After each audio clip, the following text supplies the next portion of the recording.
Hey, caregiver. This is the place where faith meets caregiving and caregivers. Find strength to keep going, keep pushing, keep loving, and keep caring.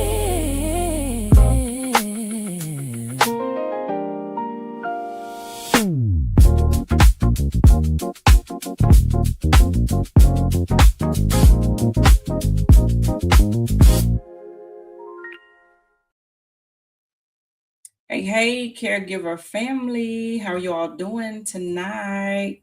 We are all the way live once more and again on the My Favorite Girl Caregivers Corner podcast. I am your host, Priscilla Jean-Louis, and as always, I am grateful to you for joining this evening for another live podcast. Do me a favor as you are coming in, go ahead and put in the chat and let me know where it is you are watching from. And then do me a favor, if you don't mind, and go ahead and share it with those on your platform. Go ahead and like, share, subscribe. If you're looking at us on YouTube, you can go ahead and subscribe to the channel. If you are on Facebook, go ahead, like and follow the channel as well. We're going to give you just a few moments to do that as we go ahead and just do a brief introduction here. So do me a favor, again, go ahead, say hello and let us know where you are tuning in from. Let us know where you're tuning in. I want to say hello to you. I want to say hello. So let me know when you get on and we'll do just that. All right. And remember, you can also listen to the podcast on your favorite digital platform. We're on Spotify, Apple Podcasts, iHeart Radio, YouTube, and after the podcast, you can also catch this on my website at www.priscillajjohnlouis.com. That's Priscilla J. You got to put the J in there to get to it. All right. So listen, I'm going to go ahead. I know people are logging in, but we want to go ahead and get started with our conversation for tonight. And so what happens when love, marriage, and caregiving and a whole lot of laughter collide under one roof? Tonight, my guest is inviting us into her home where two mothers are being cared for, a marriage is being strengthened, and laughter has become the lifeline. But before we meet our caregiver, you're going to meet someone else who might just tell us the truth the way only she can. Y'all do me a favor right now. I'm going to bring her to the forefront here. I'm going to bring on Miss Etta Mae Monfries. How you doing, Miss Etta Mae? Oh, are we on live? Oh, I got to go. We are on live. Okay, I'll call you back. I'm on the YouTubes. And join in, okay? I'm doing the thing. What you call it? Pod peoples. I don't know. They're not aliens. She's very pretty and very smart. She's not a pod person. She has a podcast. Yeah, I'll call you back. Tune in on Facebook and YouTube. I'll talk to you later. Okay. That's my prayer team. They just call me all day long. How you doing, Priscilla Jean-Louis? I am doing good, Miss Etta Mae. How are you today? I'm so happy. If I am happy and I know it, I'm clapping my hands. It's a good day. I'm feeling blessed and highly favored. And I got some pork chops on the stove, and they are blessed and highly flavored. So after this, I'm ready to chow down. All right now. I wish I had some of those down here in Florida. Oh, yes. Well, y'all got that good grouper and all that good seafood that y'all can keep going on. So that is true. That is true. Listen, go ahead and do me a favor. Introduce yourself to the people like only you can. Oh, okay. Well, let me see. I'm Etta Mae Monfries, and they call me the Black Forrest Gump because I know a little bit about everybody. I got a lot of famous friends. If you on the into YouTube, I'm on what you call Wikipedia. I've been on that. It's all true because I put it on there myself, so you better believe it. And what else? I'm just everybody's favorite church mother. In fact, I've been going to church all my life, so I just know the Lord. I'm blessed. I'm just blessed. Anytime I'm on this side of the ground, it's a good day. I'm still clothed and in my right mind. So as long as I get my Nova and my Metamucil and my Geritol chaser, I'm gonna be all right. Did I tell you? I've been in a few motion pictures. I'm out here in California. Did you tell him that? I'm I out didn't here. tell them. Oh, I'm in California here, but I'll come anywhere as long as you give me a bus pass and a place to sit. But anyway, I'm out here. I've been in. Let me tell you, I've been in a few movies and things. I was in. Y'all saw that movie Straight Out of Compton about the little boys and the music group and rapping and all that. Yeah. That was a good movie. I was well, I'm not gonna lie, I wasn't in that one, but they are gonna film a sequel pretty soon. It's a cliffhanger. It's called Straight Out of Kaiser Hospital. Don't know how you're gonna come out, but I like to tell stories. I like to tell a lot about history. Priscilla, I know history about all the folks the particularly the black Negro colored Afro, what we call ourselves today. I'm just losing track. Back in my day, I thought in the new millennium we was gonna call ourselves the mahogany people of the sun or something like that. But anyway, I like all history. We all God's children, black, white, everything in between. So I know a lot of history, and I just like to go and have a good time, shake my tambourine. This little light of mine, I'm gonna let it shine, shine, shine. I absolutely love that. Thank you so much for joining us all the way from California. I thought you were going to tell us you were in that movie Straight Out of Compton, but not Straight Out of Compton, straight out of, I'm sorry. I can't lie to you, sweetheart. I appreciate that. I appreciate that. Which movie did you say you were in? Straight Out of what? Straight Out of Kaiser. It's Straight Out of Kaiser. They gave me a walker. They gave me, I'm just a patient in the background. But you don't know how you're gonna come out. But I have faith. I'm walking on faith, and hopefully they'll be filming that one pretty soon. Hey, I'll be looking forward to it. I'll be one of the first ones to get a ticket to go see that motion picture. Hey, Cheryl Ann, she is tuning in from Tampa, Florida. So good to see you on tonight, my friend. Hey, all right, Cheryl. And so as we get into this conversation tonight, our conversation is talking about laughter in the living room, marriage, caregiving, and finding joy under one roof. I'm sorry. So Etta Mae, I want to know, honestly, who really runs that house over there with you? Is it you, Karen, or the mamas? And we haven't really talked about the mamas yet, but I know you're going to give me the real story. Who runs the house over there? Well, there's a song, that one, what's her name? Bonse, she married James E. Then they got the little daughter now. What's her name? Red Vine. What's her name? Red Vine. Blue Ivy. Oh, Blue Ivy. I knew it was a color in some of that grove. But that family, I pray for them. But Bonse has a song they say, "Who run the world? Who run the world?" And not that I listen to all that kind of music, but I heard about it. But I tell the ladies, because sometimes I gotta get them together, and we have the stay-at-home choir. We've been staying at home for a while, and I have to let them know. Diana Ross had the Supremes. Michael Jackson, you saw the movie. There was a Jackson 5, but he was on top. And then I tell him, it's like we's Destiny Child. I got to be the Bonse, and they can be Kelly and the other one, Michelle, and we can all move together, but they got to be a Bonse in the house. So I would say I kind of try to keep everybody in line. Like, for example, I try to get these ladies, there's Rose and Dorothy, that are in the house with me. They're two seniors. Rose is 86 and Dorothy's 90. And wow. That's right. I got some age on all of them. We call them the stay-at-home choir because we started stay at home. But they're like the Golden Girls, and we don't have what's the other one? Blanche. Blanche and the other one. But they're Rose and Dorothy, and so we the Golden Girls. And I try to tell them, it's like y'all got to listen to me. Like I try to get them to go to the senior center. They both, we all single ladies. We single ladies. I showed that to Bonse too. I said, "Oh, single lady." And she just did that, and she just ran with it. What? She do all that. But anyway, I try to tell Rose and Dorothy, I said, we got to get out the house. We got to stay young, if we want to meet somebody. And I tell them, because I don't know if you know this about me, Miss Priscilla, but I've been single all my life. Oh my. That's right. I got a ring on every finger but the right one. But I tell folks is I've been waiting to exhale so long. I just call it asthma.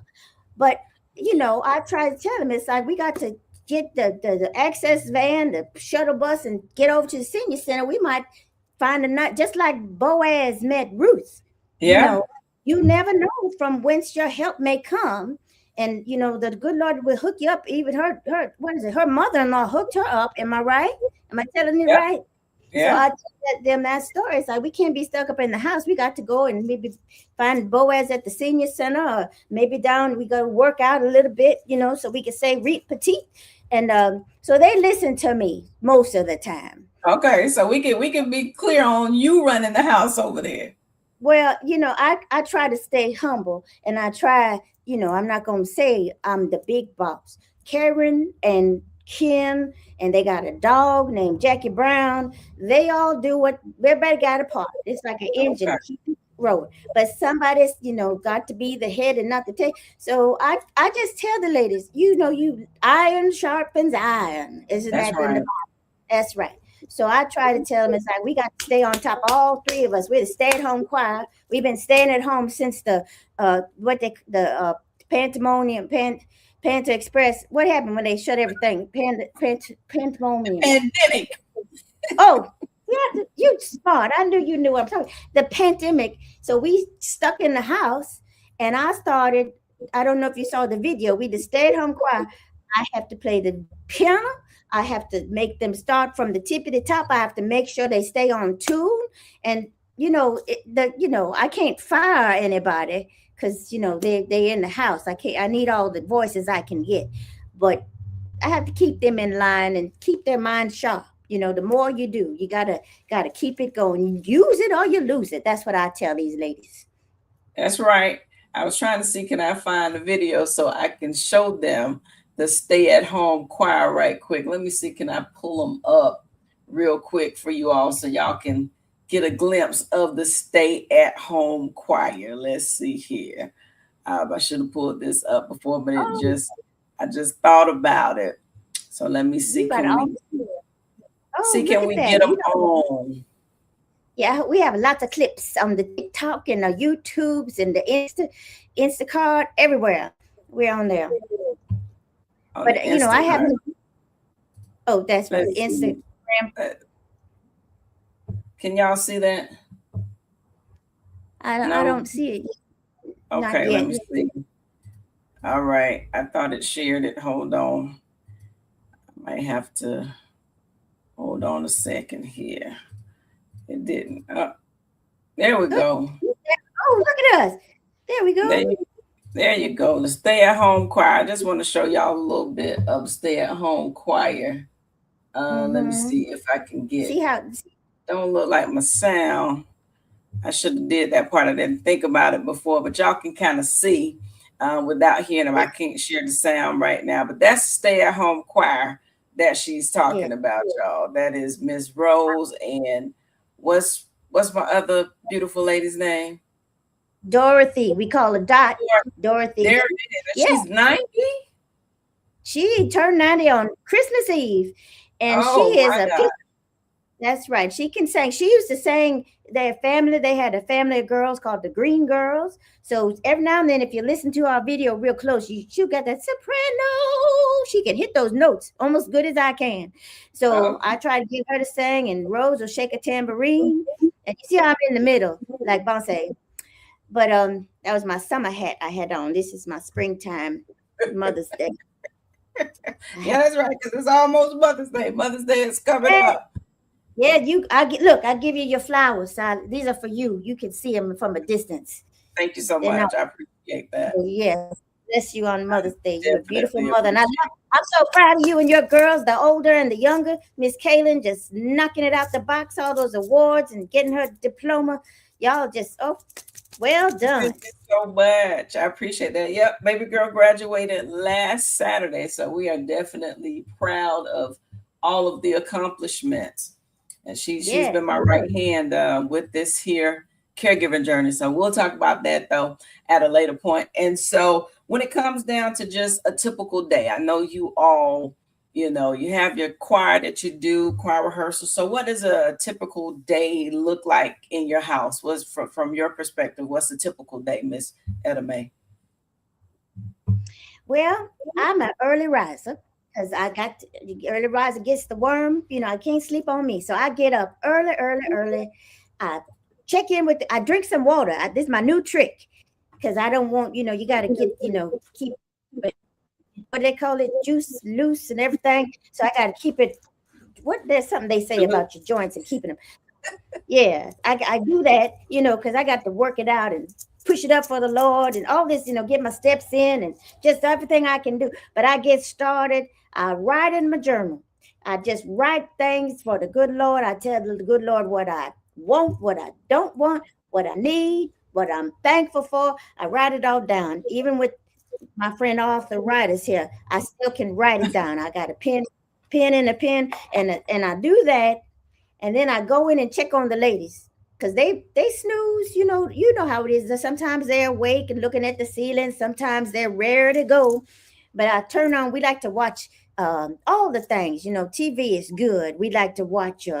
Um, what did they say? Worm got eaten by the bird. That's what she said. I look That at. was my dad's favorite saying, but I used to tell him the early worm got eaten by the bird. That's right. Watch out for them birds. But I catch a worm when I can. But I get up and then we eat something good. I turn on. We like to watch all the funny shows. Like we might watch Martin or Sister or Lucy Ball comes on. Lucy is funny. It comes on. That was one of my favorite shows. I love Lucille Ball. We love Lucy, and today she was trying to bake some bread, and the bread went all the way across the kitchen. Anyway, we watch some to make us laugh because laughter is medicine, and if it's not coming from me, we can get it off the TV. Sometimes, they have Tyler Perry movies on all day long, and we watch them all back to back, or we watch In the Heat of the Night. That was a steamy show. That was a good one. Yeah, and then we watch the news sometimes, but if it's too depressing, we shut it off. Just turn it off. But we do that. That's right. Yeah, that's right. You want to keep your mind in a higher place. So we do that. We get ourselves cleaned up, which is a job, but somebody's got to do it. And then what else? Oh, we eat good food. We eat some fruit, some cottage cheese, maybe a little pastry or a little granola bar or something like that. Or maybe we get fancy. We might eat an egg in a hole, some scrambled eggs. Not too much bacon, but little bacon never hurt anybody. Am I right? And what else? We just enjoy, and then we take a little after mid-morning snooze, maybe. Sometimes we go get our nails done. All of these nails we got to because like I said, we're all young, and it's like you never know when your person might be Karen. That's right, your Boaz, because Karen was not even looking, and her dreamboat came sailing down the river. So I tell these ladies, we got to keep looking up, and keep hope alive. Jesse Jackson said that. I said that first, but he just took that and ran with it. But anyway, and the rest is history. But that's my catchphrase right there, because there's so many people, a lot of things I tried to pick. Kirk Franklin, I told him, you better write a song. We like to we love Kirk Franklin. We listen to music, but he was writing a song, and he said, I'm going to write this song, Eddie Mae. I want to step for the Lord, just step for the Lord. And I said, no, Kirk Franklin, God has been so good to you. You better hit it harder than that. You better stomp. And Kirk Franklin wrote that song, Stomp. And he never looked back, and the rest is history. The rest is history. You took your song. Yes, but we listen to music. Sometimes we turn on all this gospel all day long, just praising the Lord. It never gets old. I got a whole set of tambourines. We got matching for every outfit. And then what else? Oh, sometimes we watch just YouTube, funny little babies laughing, America's laughing videos, whatever that's called. We just keep the spirits up. Keep the vibration in the household as high as we can. Don't nobody want to be doom and gloom and getting old and crusty. Ken, Karen's husband, they go out and sometimes they just jump in the car and turn on the radio to the Smokey's oldest, Smokey Robinson. Okay. But turn on his music, and Dorothy, she loves it. She claps her hands. And Rose, sometimes she's asleep, sometimes she's awake, and we just drive around for hours just looking at the flowers, looking at the birds, go down to the beach. And then by that time, it's time to just get some rest. Relax to go to That's bed. Yeah. How close are you to the beach? it's a bit of a drive now. If there's no traffic in Los Angeles here, we can get there probably about 35, 40 minutes, but it's pretty. It's a nice view, and I'm we sure. go Yeah. early so we can miss the traffic, and again, the birds are out, so we dodge the birds and always see people. I don't know, whenever I see people running around, they see this hat, they just want to say hi to me. So that's why we got a lot of videos. We make videos down there sometime. I used to live down there, so that was a blessing there. But I never met my beach boy, beach baby. Didn't meet one, but I did some surfing, and I keep hope alive. All right. Okay. Well, what do the mamas think about you? Do they enjoy your presence? They enjoy laughing with you, or sometimes they just like, we don't want to do the choir today. Well, now, Priscilla, now these ladies, when they got the dimensions and Alzheimer's, what you call it, they're not clothed Yeah. in your right mind every day. So they can have their moments. And so sometimes I go in there just smiling and ready to go, got my keyboard out, and they don't have nothing to say to me. And I say, well, excuse me for living. But do you know, I tell people, I every day when I turn around, I look on my back here, and I say, "Well, it still got some skin back there. I got there ain't no skin off my back." So I say, "Okay, I'm gonna let you have your moment. You are entitled to that. I'm going to walk away, and maybe I'll come back." And do you know, when people got a little bit of dementias going on, they don't. You could come back 20 minutes later, and they act like, "Where have you been?" They're happy to see me. So I tell you, I never say die. I try again. So if they're giving me a hard time, if they're conking out on me, I just wait a few minutes, go walk the dog, ask the good Lord to give me another little modicum of patience, and then I come back and they just as sweet as they can be. So I love I think they appreciate me. I think if they don't, well, they one of these days it'll dawn on them that it's not so bad. I try not to get on the nerves. Yeah, and I think that's an important thing that you said. You can always look at your back and realize you still have some skin on your back. And so, That's as right. opposed to getting bent out of shape about it, just go away and come back, because I can concur with that. You can go away not even 10 minutes, it can be 2 minutes later, and it's a whole different attitude. So, I love that perspective of it. And I think that for those who are caring for your loved ones and they are living with Alzheimer's or one of the other dementias, that's a great way to look at it. It's all about perspective and how you decide to look at the situation. And so take a look at your back, just like Etta May said. And if you still have the skin on your back, hey, it's all Yeah. good. It's all good. Now, with the rest of what is your caregiver survivor routine? I know you have to Oh, have one. Survivor. Well, I like music. I love music. Was that the OJ sang that one? I love the music. And I remember when I met Aretha Franklin and she wrote that song, she said, Eddie, I want to meet somebody. Aretha could sing and she was at the piano all the time. And she said, Eddie, I'm looking for a young man. And she said, I just want to meet a man who's going to treat me polite. Polite. I said, wait a minute, Aretha. Any man could be polite at first, but what you need. I told her this person is a man that's going to treat you with some respect. And I All spelled it for right, no. RSPCT. Find out what it means to me. Sock it to me, sock it to me. And do you know, she sat down on that piano. She wrote that song. She never looked back. And the rest is history. The rest But is do his. you but I brought up Aretha because it's like you get a song, talk to me, respect, all those songs. And I just dance. I try to turn on music whether I'm washing the dishes or cleaning the bathroom or vacuuming this floor, whatever I got to do. If it's some praise song that just reminds me of somebody like, CC Winans, somebody, Yolanda Adams, somebody just going to put my spirit in a place where it can't come down. And I can't be upset if I'm listening to something. It could be anything. Could be jazz. Could be something the young folks listen to. Bruno Mars. He may make me want to like do something like that. I tell you, I just listen to whatever comes on, and then I'm in a good mood. And then sometimes they join in with me. We get a little thing going. So that's my thing. And then I just sometimes I just have to take a walk. if it's in the middle of the day and they're not doing nothing, I got a minute. I just walk up the street and back and smell the flowers, look for the hummingbirds, praise the Lord while I'm walking, and then I come back and I'm feeling 100%. So those are the things, what they call it, self-care. They say it Self-care. like I got a whole dance. I say, sometimes you got to do it like this, do it like that. You got to pat yourself on the back. Do it like here, put it right here. Go on and show yourself a little care. Do it like this, do it like that. Eddie Mae, pat yourself on the back. You got to do some stuff for yourself every now and then. Not being selfish, because your job is your job. But some days you gotta say, okay. And then we have a lovely lady. She comes in my house, in this house. It's not my house. I'm just staying here with these folks.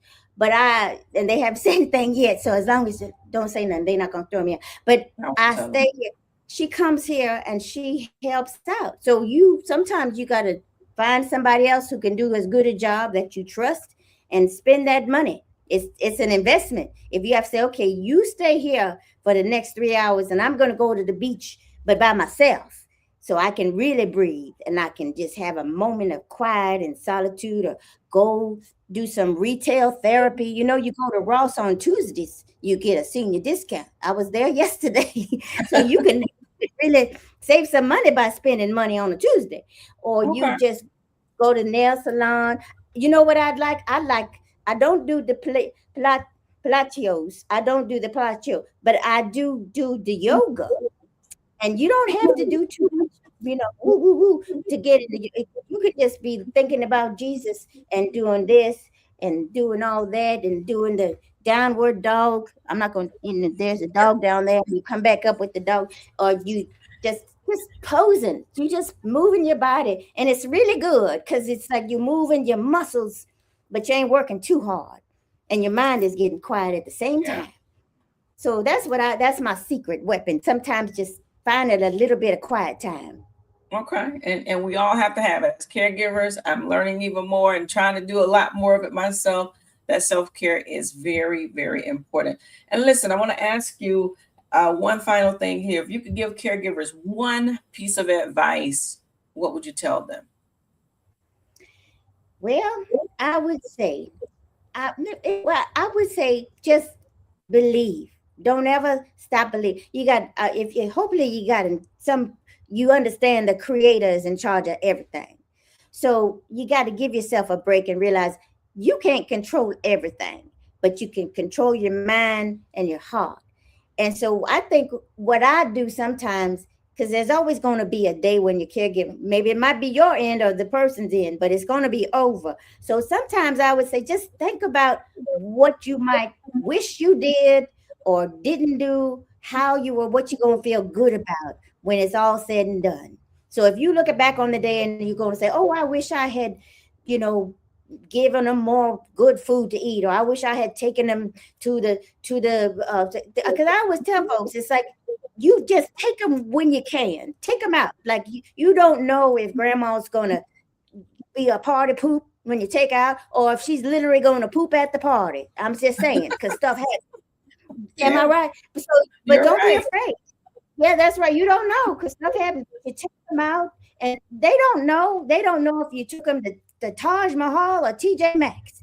But get them in the car, do all the things, take the trips, go on the road trips, take them out in the driveway and just go up and down the street to get some fresh air.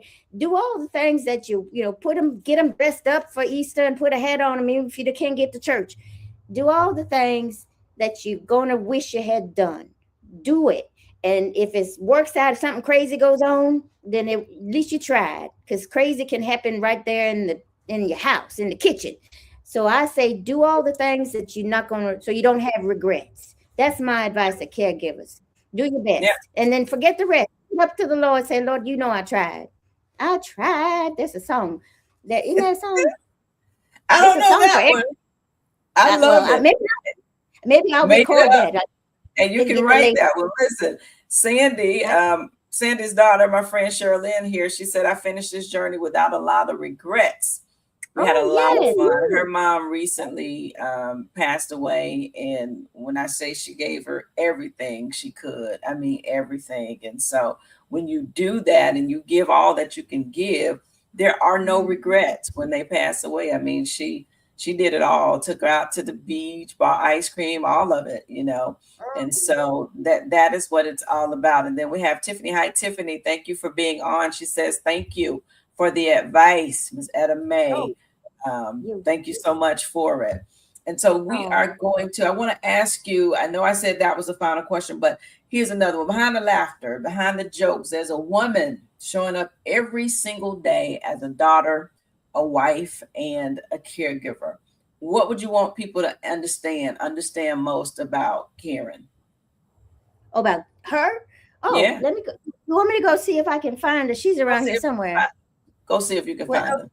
Okay, hold on one second. But I'll tell you, I can find. Let me. I'm telling you, the thing about her is she understands like the value of laughing and you know, you can't plan everything. You know how, Priscilla, you know, you might think some people are so serious about I'm doing this and I'm doing that, and I think the way it worked out, these ladies, they all came to the house. I was already here, but then if it wasn't for Karen, I wouldn't be here, tell the truth. But they all came when the pandemonium, you know, everything was shutting down, and Miss Dorothy was by, you know, in Michigan by herself, and Rose was going back and forth from San Jose, living by herself with a little bit of help from her other daughter, Karen's sister. And then, you know, everything just happened to fall into place right when they shut down. The whole world shut down, and they just happened to be right here in the house. And Karen and her husband, they said, okay, let's make this happen. Everybody come in the house, and we're gonna be a family all together. So Karen, she tries to make it fun. She tries to, what does she do? Well, here, Karen, come in here. This is Priscilla. This is my friend from Tallahassee, Florida. Can you say hi? Hi. Hey, oh hey, Priscilla. Hey, how you doing? I'm doing great. How are you? I am doing wonderful, It is so good to see you. It is so good to see you as well. Thank you so much for coming on tonight. We appreciate you. You all listen, I'm going to give you just a little bit of a background. We're going to transition real quick. Y'all just met Miss Etta May, and she gave us some great information. And now we're going to transition over to Karen. So let me give you a little bit of a background for Karen. Karen Bankhead is a classically trained, seriously funny actress. She was born into an Air Force family and began her acting career on stage in theaters in Arizona, New York, Southern and Northern California. She grew up in San Jose, California, received a BA in psychology from UCLA. She has played a variety of delightful roles, including the wacky receptionist Taylor on the ABC series New Attitude, the ultra nerd Adrian on Boston Common, and as Denise Pendergrass, the feisty line producer on the debut season of Curb Your Enthusiasm. And so listen, she has a wonderful array of things that she has done. And so I know some of you all are saying probably at this particular moment, yeah, that's where I remember her from.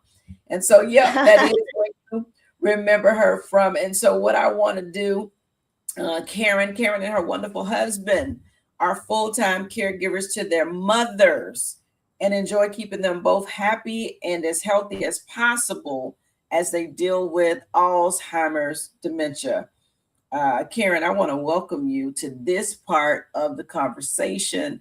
I know this is going to, you know, as we said in the beginning, the topic for tonight's conversation is laughter in the living room, marriage, caregiving, and finding joy under one roof. And so you go from Etta Mae Humphreys, that's the comedic side, over into Karen, who is the daughter, the caregiver. And so that is the other side that we want to deal with tonight. And as I was sharing with you a little bit earlier before we came on, I don't think I have ever had a conversation or even met any family where there's a husband and wife who are simultaneously caring for both mothers. And I love the fact that you all decided to bring them under one roof. I know Miss Etta May just gave us a little bit of the history, but if you can take us back to the moment where you and your husband realized that both of your mothers would need care, and how you all came to that that conclusion to just bring them together as one family under one roof.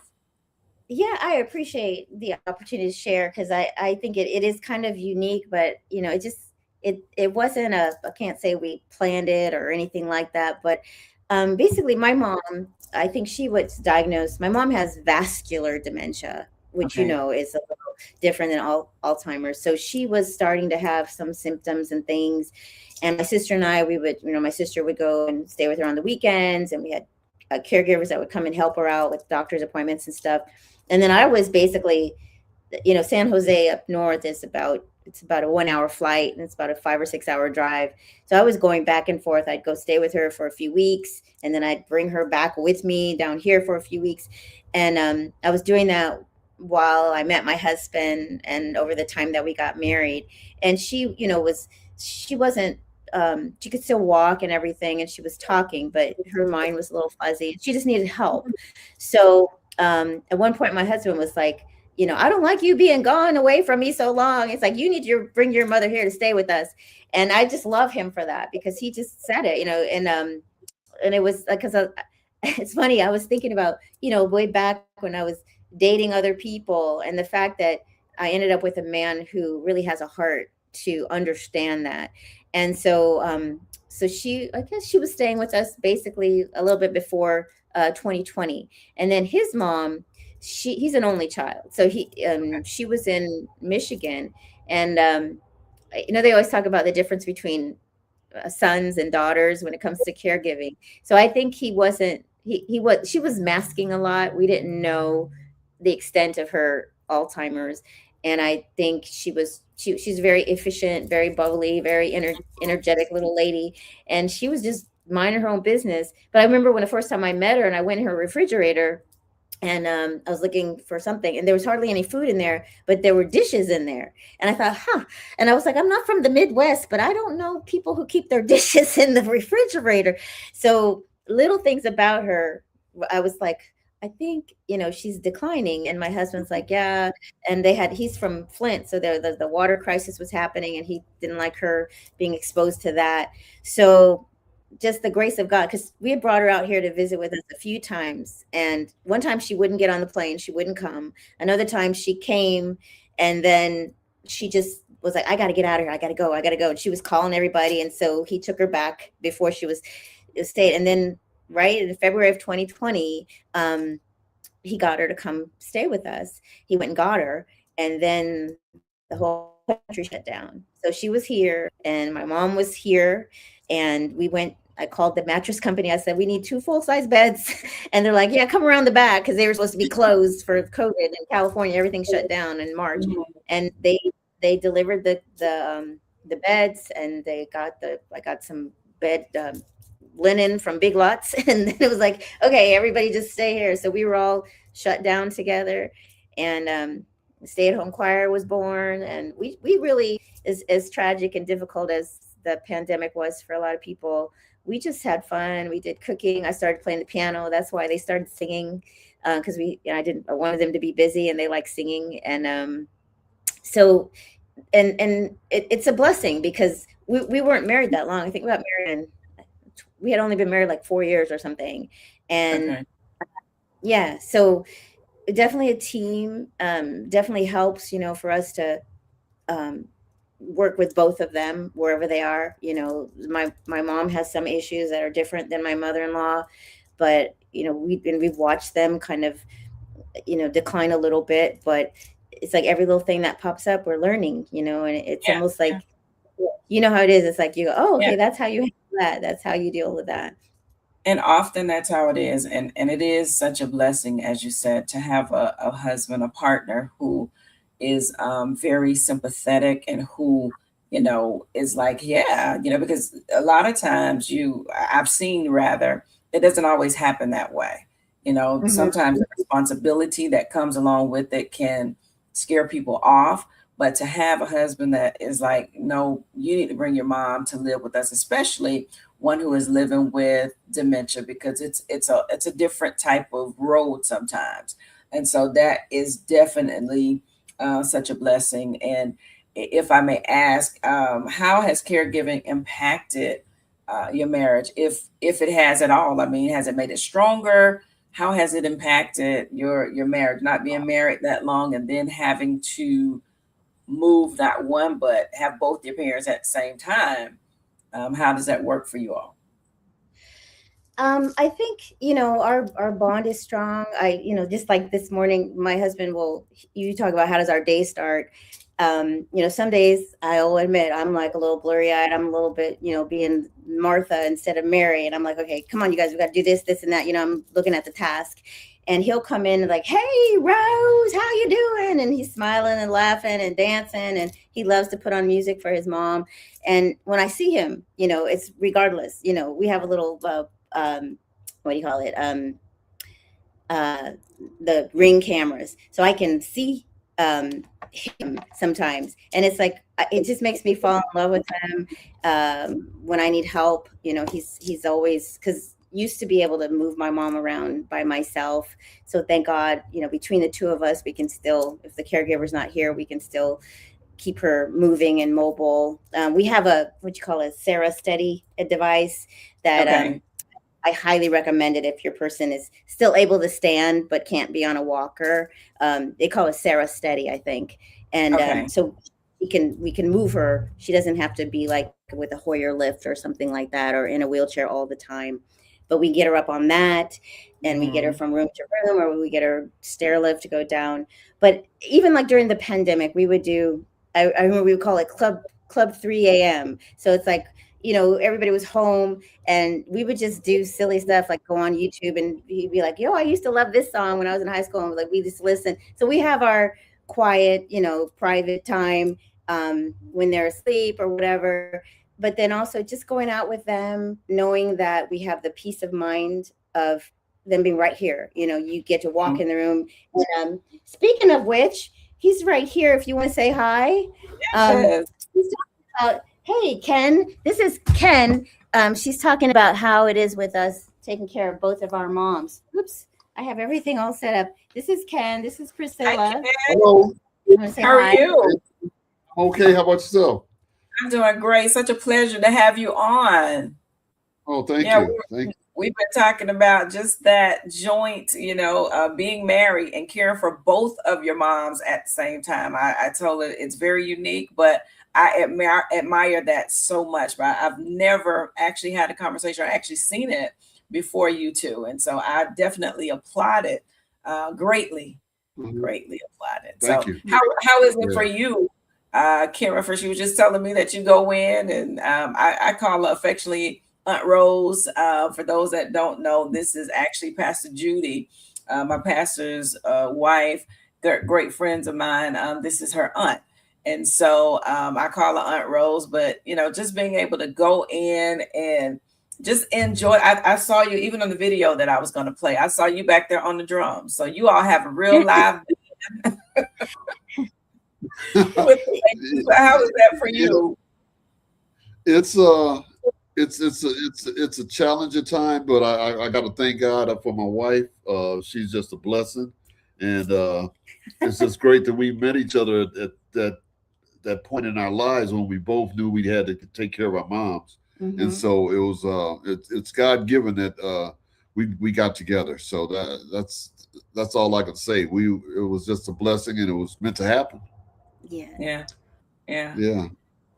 I love We that. met I at, absolutely. Go we ahead. met at West Angeles Church of God in Christ, and I was doing a really? show.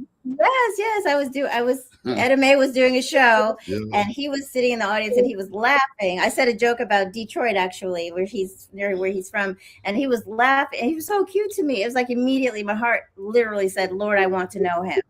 And And I said, that lady got some cute legs. little lady, yeah. And the rest is history. But And the rest it was really, history. it was very Yeah. divine. But I think, because it's, how it's like have one sister. He's an only child, and when you're oh, she used to attend West Angeles. Yeah, and it was like if we had, you know, if he was by himself as a single man managing his mom, I know he would do a great job. But it's stressful, and us having each other to kind of relax with, or we have our little date nights, or we just got back from a really nice vacation, we needed a break, and so it's like just having the both of us and both of our moms and different situations, caring for both of them.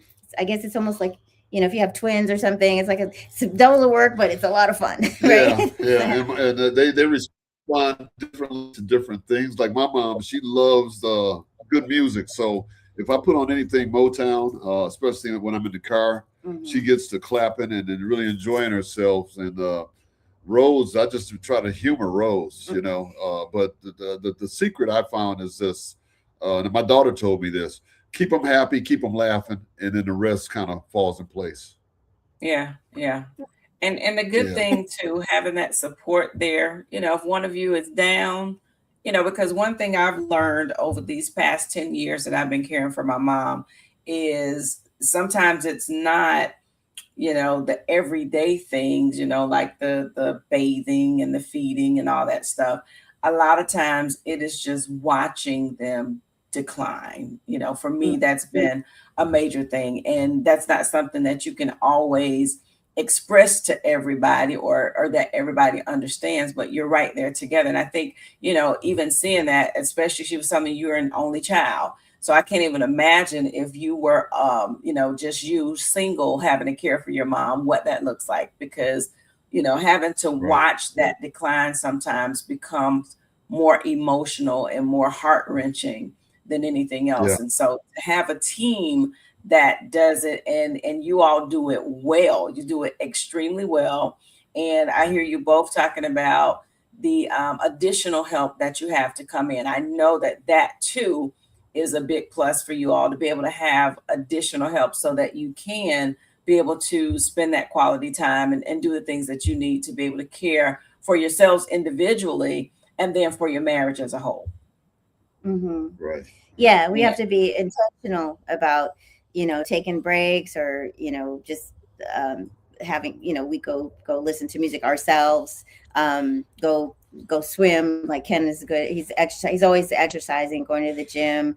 And I think that's what's, like you said, it becomes a little tiresome, not tiresome, but that's the stressful part. Because like I look at my mom and she's talking less, she's sleeping a lot more. So whenever she is awake, I want to go in there and like, hey, how you doing? And she might talk a little bit and then she'll go back to sleep, or we might go out in the car and she might open her eyes for a minute through the whole ride and smile a little bit. And so every time when I see her awake, even if I'm like, oh, this is my time to be doing some business or resting, or I gotta feel like I gotta go in there and sit next to her. So that kind of, as it's like a little bit of like Ken is really good about his mom because she's still very healthy. So he's making sure that he's taking her out for a walk in the park while she can, So are they still in the space where they recognize who you are? Yeah. Absolutely. Yeah. That's good. And I just asked that question. My mom, she's not, she doesn't recognize me. And, as it progresses, those are the different things. And so I think that it is important, that support that you have for each other. And I think just the duo of being able, especially to moms who are dealing with different forms of dementia, because it's been, what has it been, 5 years since they've both been? They've been here for 6 years total. 6 years. And and so it's fascinating to me because Dorothy, her Alzheimer's, like I say, she talks. If you met her, she'd say, "How are you?" And she's very proper. She's very chatty. She's like, "Oh, what are you doing?" But then it's like some of her habits, things she doesn't always understand. You could ask her a question, that's Alzheimer's. Yeah, right? she can't put her words together. And I think that's the frustrating part for me, because she's a former teacher and principal, and she actually was won a Kennedy Center Award for her educational endeavors. And so when I see her in this condition, it's really difficult because she was always so articulate, smart. She ran 2 schools, and now she's in decline. Yeah. Yeah. It's just Yeah. hard. Yeah. And then with Yeah. my mom, she, it's very, it's harder for us because to get her out of the house, it takes 2 people. And, I don't, like I said, like Etta May said, do the work, take the effort and to get out the door. But it's a little different because Dorothy will be downstairs before you know it. But my mom, we have to move her, lift her, go down the stair, lift her into the car. But it's worth it. But Yeah. and also with the with the all with the dementia, her speech is gone. So with her, it's like she's trying to say things. Like Uncle Skip will call, and sometimes she'll try to say something, but she can't make the words anymore. And we worked with speech therapists and stuff like that, and that medication Aricept seemed to work a little bit, but it also have more arthritis pain. So it's like, what's better? So yeah, and then it's kind of like, yeah, I want to hear my mom talk to me. I want to hear, Understand her. yeah, I want them to know who we are, and that's not there anymore. Yeah. So Yeah. And that's the one thing, even when, I mentioned earlier, because we find our different spaces and the different things that we can do to kind of, for lack of better words, to keep our minds occupied, to keep you from really focusing on what is. And the reality is, after the comedy, after you made everybody laugh, after you done all of that, when you get done with that, you're still a daughter. You're still a daughter who, is caring for her mom. I tell people I'm a daughter first. Before I'm a caregiver, I'm a daughter. And so, with that, there are some of those moments, like you said, I mean, when she can't form the words. And so what I've learned to do, because, my mom is in that state where she can still talk, but it's not where it makes sense. And so, I do sometimes what I call my conversations with my favorite girl. And it's just, I have no idea what she's saying, but whatever she's saying, I'm just like, really? Yeah, girl, okay. And that's her form of talking. And I continue to do that. And she will go on and on. Doesn't really make sense. But what I have learned to do, and what I often tell other people to do, is to just, what you have remaining, because you're going to lose a lot along the way with this. That's just the reality of it. And so what you have to do is you have to learn how to strengthen those parts that remain. Okay, she may not be able to form her words. She may not be able to talk to me where I can fully understand it. But what else can she do that I can still strengthen, right? We still sit here and laugh. She doesn't always know what she's laughing at, and but I still get a giggle here and there. And so you learn how to accept and to strengthen, because if you don't, you'll find yourself in a place of it will depress you if you allow it to. And so, even with that, and you shared a little bit just how the humor became a part of your journey. I think that the Bible says laughter is like good medicine. It's medicine for the soul. And so, when you think about that, there are more things that I think we just have to find to laugh at in this particular season. Exactly. Absolutely. Yeah. Yeah, particularly with what's going on in the world too, Yeah. Yeah, when you mix all of that, and I know the news, I don't watch it as much anymore because it's different. My word, I think, for the year has been weird. Things are just weird. People are weird. So that's the best word that I can use for it right now. But when you couple all of that, and so that too makes a difference when you're a couple that's doing this thing together. And I'm going to always applaud that. And I know that becomes strength and encouragement to even other people who are in this space right now. Like you said, it is about intentionality as well. Being able to, yes, you have the busy life of caring for not one, but 2 moms. At one point, I had my mom and my grandmother, and it was myself and Caitlin, and so um, yeah, I think it's great to have you, your husband, but even with that, just being able to find that space where you Hmm. can, you know, woosah Yeah. when you need to, take that Yeah. break when you need to, and just have each other. Exactly. And I'm grateful. Like, my sister, she'll come and give us respite, and our caregiver, we've been just, God is so good. We have a beautiful lady who has so much, and she just lost her mother, like kind of Oh, wow. suddenly. Her mother was 89, and she still has a heart to just be here for both the ladies. She's really good with both of them. And then, I always say, it's like, what's the alternative? Because a lot of people, not everybody's able to keep, like, keep your mom in your house with you. Some people don't want to. Some people, they Right. have to work, or they just don't have the thing, Yeah. the heart and the mind and the energy to sacrifice. Yeah. And so, I always say, well, what's the alternative for us? It's like, if we weren't doing this.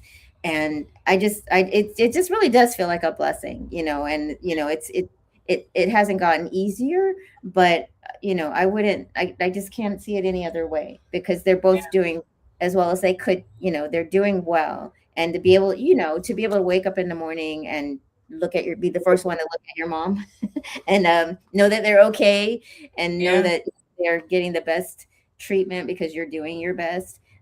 That's really priceless. And it just feels blessed, like a blessing every day. And this guy, he just steps up to the plate. I couldn't ask for a better. It just makes me love him more, because he could be a different. He could be, there's some guys who are just like, that's your job, but he doesn't. yeah, He's like, do you need some help? Or, and even if I try to do stuff with my mom and I don't, call him and say, hey, I need to scoot her up in the bed or whatever. He's like, why didn't you call me? And so I'm getting better at that, because Yeah. I'm used to doing stuff. Yeah. She's pretty independent, I try. and yeah, yeah. But yeah. I'm glad you have somebody that can help you do that. So let them do it. Let them do it, especially, yeah. Yeah. because I've hurt myself trying to Uh, do it. So if you have help, let them do it. I do want to ask you this, Ken, Uh-huh. just for the men out there, husbands or just men in general who find themselves in a caregiving space, whether it is their mother, their wives, because there are a lot of men out there, and sometimes they don't always step up to the plate, or they're afraid to.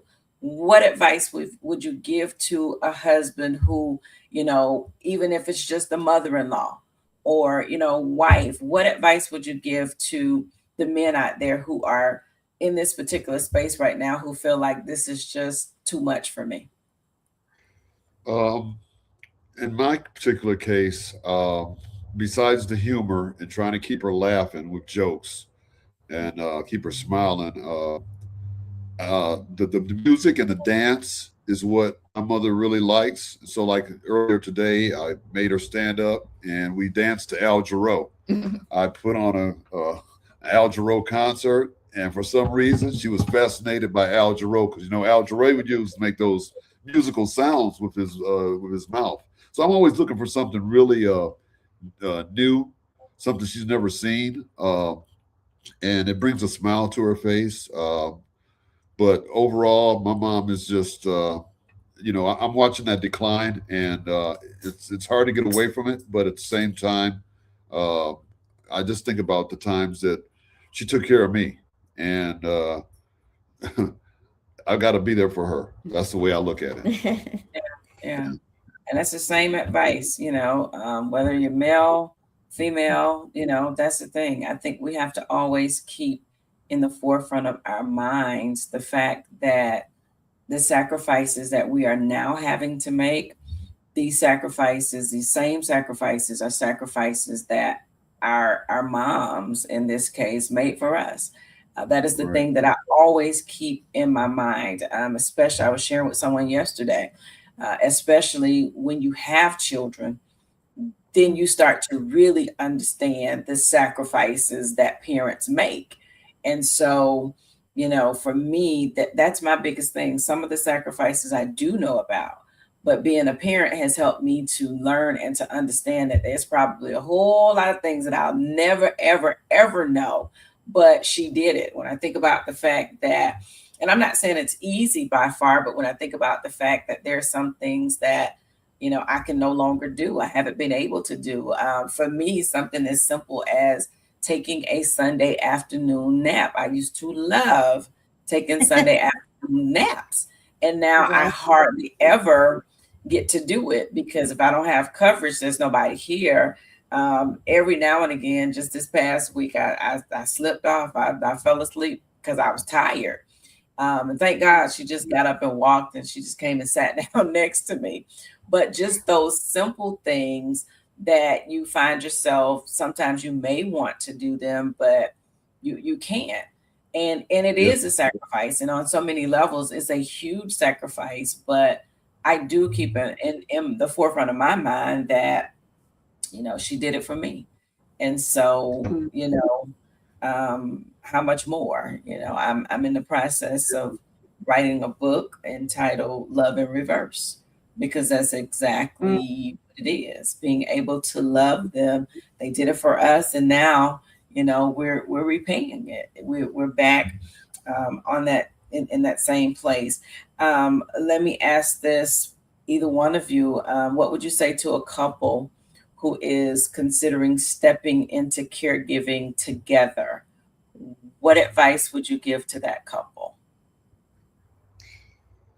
I, Well, it all depends on if they're one of the parties is working or not. I chose to not go back to work, uh, primarily because I wanted to be here to help Karen more so than anything.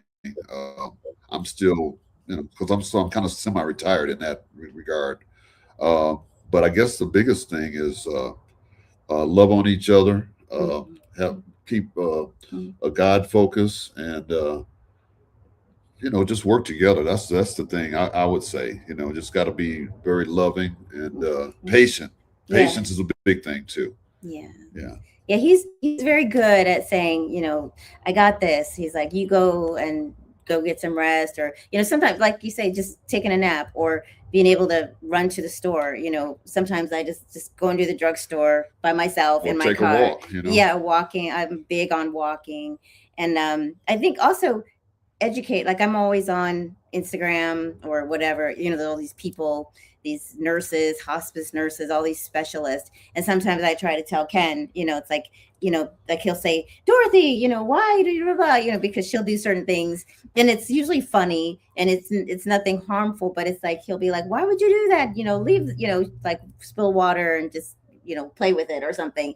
And I'm like, remember, she doesn't know any better. So Yeah. because sometimes he still sees her as the woman that raised him and this smart lady. And then if she does something that's really childlike or, just a little, and, for my mom, it's like, she can stand, but she doesn't always make an effort. And he's like, come on, Rose, come on. And I'm like, she's doing her best.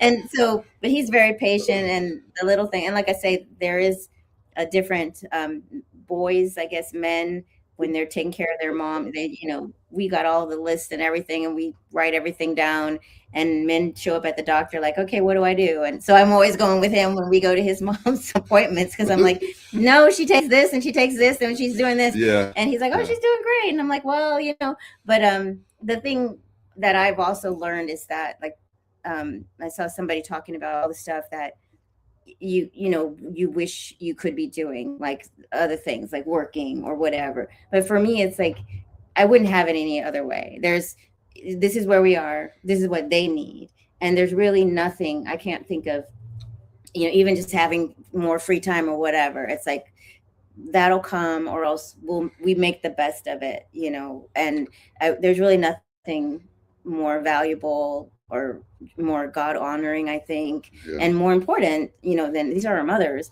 And if we don't do it, who's going to do it? Yeah. And it's a sacrifice, but it's just a precious thing that when we look at them and realize, okay, we're doing what we can, and you know that with your mom, and then having your daughter, and knowing that you have a lot of things going on. And from a male perspective, I would have to say one's background plays into it. So, for instance, I had to get custody of my two daughters when they were very young, and I moved them to California, and they lived with me. They subsequently, one of them moved back to Michigan. My youngest daughter stayed with me. Then I had my grandson living with me, and then Karen so I had my grandson. So I've had my daughter's grandson, and now my mom. So I've been kind of a caregiver for 20 plus years. Yeah. Yeah. And And I want to say this. Go ahead. Oh no, go ahead. I want to say this just for those because and totally understand completely for those who can't, keep your moms at home because everybody can't. My friend Cheryl Ann, I'm not sure if she's still on here, but even for her mom was in a facility, but she was still her caregiver. She showed up there every single day and did what she had to do to make sure that her mom was good. And so, if you're listening, I don't want, and not that they were insinuating this in any way, but I want to make sure that we're clear that, whether they're in the house with you or not, you still, you can care for them the same manner. They may not live with you. And so you may have that extra time or not, because like I said, even with Cheryl Ann, it was still that level of, watching the camera sometimes, making sure she's okay, but just being there as her caregiver to make sure. And so whichever way you have to do it, I do feel the same way, Karen. It is an honor. I consider it one of the highest honors that God has given me to be able to care for my mom in this time of her life, to be able to give back to her, the love, and the Bible makes us responsible in that as well. There's a scripture that tells us to take care of the ones who once took care of us. And so I think that it's just very special, especially, and I'm going to keep saying that because I really do. It's special that you all get to do that together. You get to grow together. You get to, in essence, what I'm seeing and hearing is you kind of balance each other as well in this caregiving. You're able to help sharpen each other. You're able to help strengthen each other. And, even as you continue on this journey, that's important.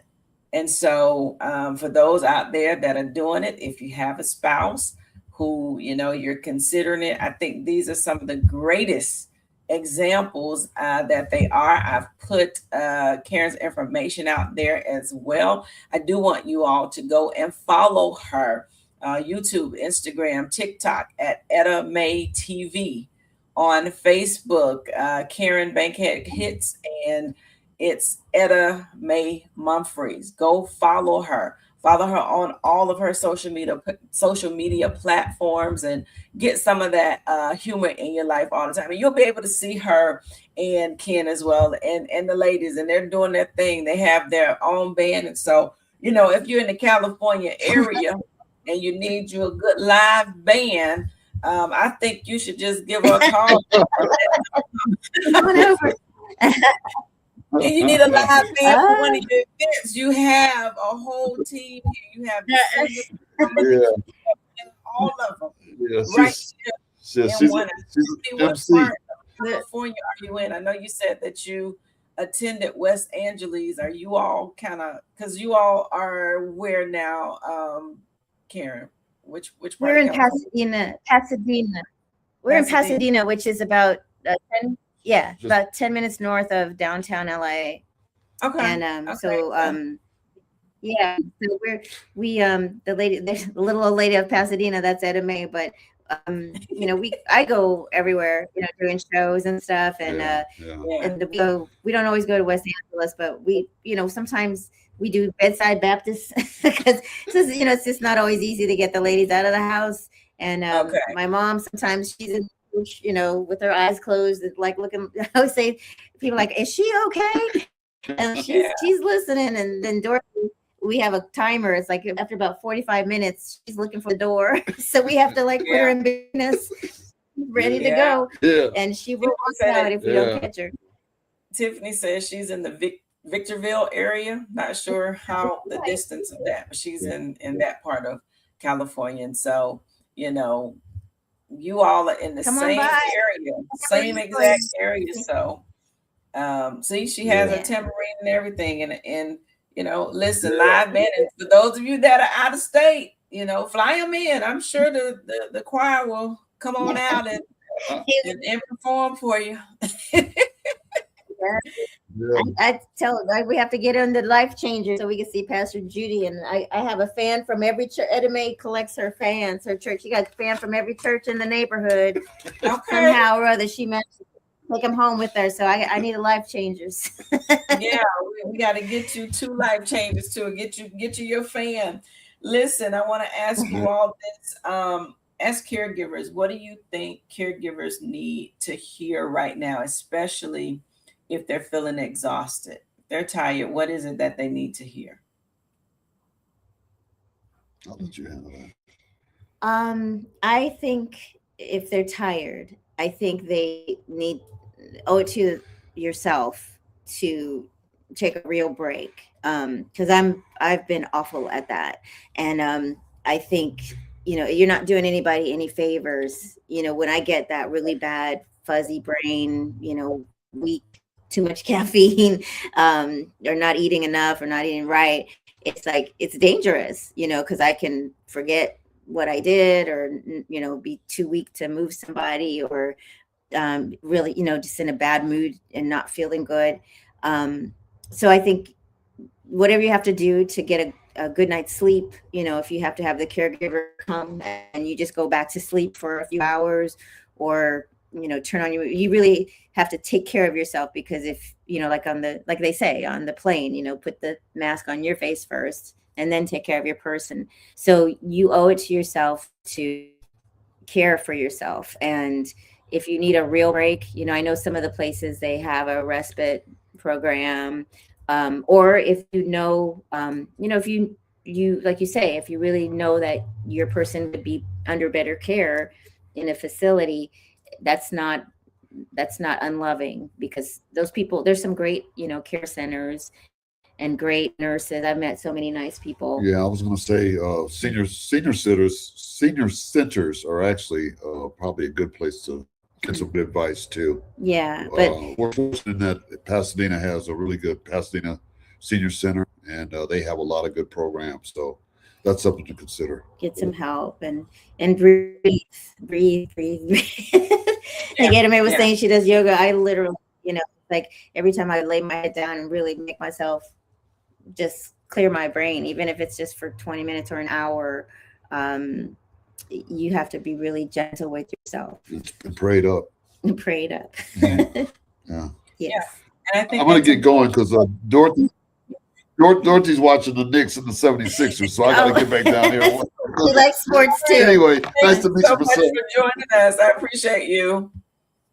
And we're going to get ready to get off in just a moment, but I want to speak to that as well. I think that is important in learning that we're not going to be, if we don't take care of ourselves, we're not going to be any good to really care for the ones that we are caring for. I've had to learn that on some levels the hard way, but I've learned it, and I'm learning it daily, that you got to take care of you. I think that laughter, find a reason. You can look around you, cut on the news. You don't even have to watch a full segment. Just cut your TV on and you'll find a reason to, you know, I'm just going to leave it like that. Find a reason to laugh. Sometimes you do have to find a reason to laugh, and laughter is good medicine. Sometimes I've found on Facebook now, Tino, the Yorkie. Tino is now my favorite Facebook reel. I watch Tino almost every night. He gives me the laughter that I need, because I've never, ever seen a puppy that wild. And so I laugh at him, but you find reasons, you find a way Good day, bad day, Tino will give it to you. Whatever it is you have to find. And then even as you have done, Karen, just being a comedian, being someone who is full of laughter anyway, being able to incorporate that into your caregiving journey, I think that is very special. Yep. Yep. She says I Yeah, live Tino. I love Tino. I Yeah. love Yeah. Tino is, I'm telling I'm you, like, Tino has become, I don't, well, I do like puppies. I've learned to like them more, but Tino has me over here like, man, I want a Yorkie. I don't know if I can keep up yeah, with them, yeah. but yeah. Uh, He's busy. my Oh, he's brother, a busy one. He is my busy. brother-in-law. Yep, everybody loves to, and we have a little. That's one thing during the pandemic, because I had a dog and she passed away, and then where is she? Let me see. Hold on. Come here, Jackie. Yeah, Come Tino is here. my Oh, look. friend, Tiffany. I almost He's every my day I have to pull him up and see. Yes, but that's a whole, that's another thing that is very therapeutic. It gives you a reason to take a walk. My mom, this dog is such a blessing. She loves my mom. She'll get in the bed with her. My mom, she can't pet her. My mom can't pet her like that. Dorothy loves her. Come here. She's been in a few of our videos. Say hi, Jackie Brown. Oh, And Ken loves Ken. She will not oh, look. She can't for him to leave her, but yeah, he's her papa. But that like something like that, or I don't know. I don't have cats anymore, but kittens sometimes can be, you know, if you have the time, and then you have a who's too wild and yeah. crazy. But they're very for if you get a gentle small dog that can sit with the ladies. Dorothy likes her too. They both keep their eye on this one. She's a good one. She's Yeah, sweet. my grandmother was into the kittens, and so I never really I've never been into kittens, but and I've never really been into puppies. I like goldfish, but Ah, Tino, Tiffany said she wouldn't get one. Yeah, Tino would. I wouldn't do Tino right now because I don't believe I could care for my mom and Tino at the same time. Because Tino, I think Tino needs he needs therapy. he needs intervention. But he keeps you laughing, right? And as long as he doesn't Exactly, bite, that's the thing. exactly. And I As long as think he's not biting. that is the big thing is to be able to keep that laughter in your living room, keep that laughter in your home, so that as you're walking this journey, because you're going to need, as it continues, you're going to need those moments where you can just sit back and really laugh, because life, between life, your own life, and then caregiving and having somebody else's life in your hands as well, that can be a lot at times. And so thank you, I want to say that thank you for the strength that you have shown, the laughter that Etta May has given us. And if you could leave these caregivers, those that are listening, if you can leave them with one final word, something to hold on to, what would that be? Oh my goodness. I would say bless you. Stay close to God, because you don't know what could come your way, even with yourself. When I was on the plane going for our little vacation over in Hawaii, I was like had a bit of a medical emergency, and I did not see that coming. I was like, oh my God, is this my time? I was ready. I thought I was going to pass out and leave this earth. And I had been worried about every other thing. Is the dog going to be okay? Is my mom going to be okay? Is there going to be a war breaking out? Is it going to rain the whole time? Just everything I could have been worried about. And I never thought about me. And it's like, okay, but you can't cover everything, but God can. So Yeah. I would say just really daily put your trust in God. Tell him your worries, tell him your concerns, ask for him to give you the strength, the wisdom, the love, the just a greater degree of patience, some encouragement. Send the right people. There's angels everywhere. You're always how you run into somebody in the parking lot who tells you something you needed to hear. So I would just say lean on the Lord, and know that he's got your back. That's it. That is exactly, could say that better. And so there are moments that will make you laugh, moments that will stretch you beyond what you thought you could handle. But through it all, there's love, there's purpose, and yes, you can still have joy. Thank you so much, Karen, for this conversation, for being on here with me. Thank you, Tiffany. She says, peace and blessings, ladies. And before we get off of here, I do want to just remind the audience as well, just a few things. I want you to remember that I do have an album that's out now. It is the Hey Caregiver, the album volume 1. You can go and listen to that on all digital platforms. It is out on Spotify, YouTube.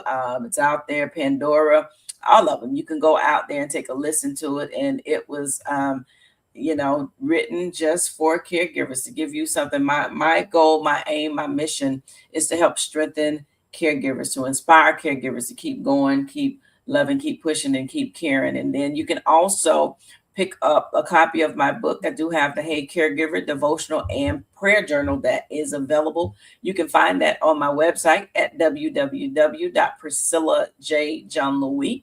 You can go out there. There's also some other merchandise out there as well that you can also pick up. And for those of you that are in the Tallahassee, Leon County area, I want to remind you, it's out on the My Favorite Girl page as well as on the website, but Tallahassee Memorial Memory Disorder Clinic, they will have their educational class series on Tuesday, May 19th from 4 to 5:30 at the Eastside Branch Library at 1583 Pedrick Road here in Tallahassee, Florida. And so go and join them. Megan Coachman, she is the one who will be leading this, and it is absolutely free. You can register. The QR code is there. And again, I will share it on the website. And then we want to remind you of the Alzheimer's Project, their 41st annual Alzheimer's Disease and Education and Training Conference. That's going to be on June 20th, 2026 from 9 to 4 at Florida State University. And so that information as well will be out on the website.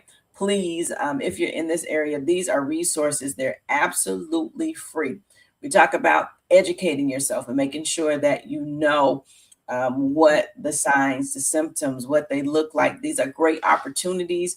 It's also a great opportunity to network with others who are also on this same journey. Also, the experts who can give you the information that is needed. And definitely, I want to ask you again to go follow Etta Mae Mumfries. You can visit the website at www.ettamayemumfries.com. Please go subscribe to the YouTube channel, Instagram, and TikTok at Etta Mae TV. And then follow her on Facebook at Karen Bankhead Hits and at It's Etta Mae Mumfries. Please go out there and do that.